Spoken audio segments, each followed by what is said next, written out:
NCP সহ ১৬টি দল ইসির প্রাথমিক যাচাই উত্তীর্ণ। নতুন ৪৪ লাখ সহ দেশে ভোটার ১২,৬১,০০,০০০। ভোট সুষ্ঠু করতে কেনা হচ্ছে ৪০,০০০ বডি ক্যামেরা। ভোটাধিকার ফেরাতে স্বৈরাচার হটাতে হয়েছে আন্দোলন, বললেন তারেক রহমান। দুপক্ষেই পিআর পদ্ধতিতে ভোট না হলে আন্দোলনের হুঁশিয়ারি জামায়াতের। হামলা অপ্রীতিকর ঘটনা এড়াতে শুরু হচ্ছে ভার্চুয়াল কোর্ট। ঢাকার সিএমএম আদালতে প্রস্তুত ডিজিটাল কক্ষ। ঝুঁকিপূর্ণ আসামের নিরাপত্তা বিবেচনায় এই সিদ্ধান্ত। ড্রেসিং, প্লাস্টার থেকে শুরু করে স্ট্রেচারে রোগী আনা নেয়ায় গুনতে হয় টাকা।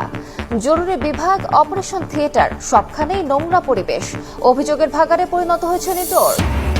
এবং মার্কিন শুল্ক ইস্যুতে ভূ রাজনৈতিক ফাঁদে পা দেবে না বাংলাদেশ, জানালেন নিরাপত্তা উপদেষ্টা।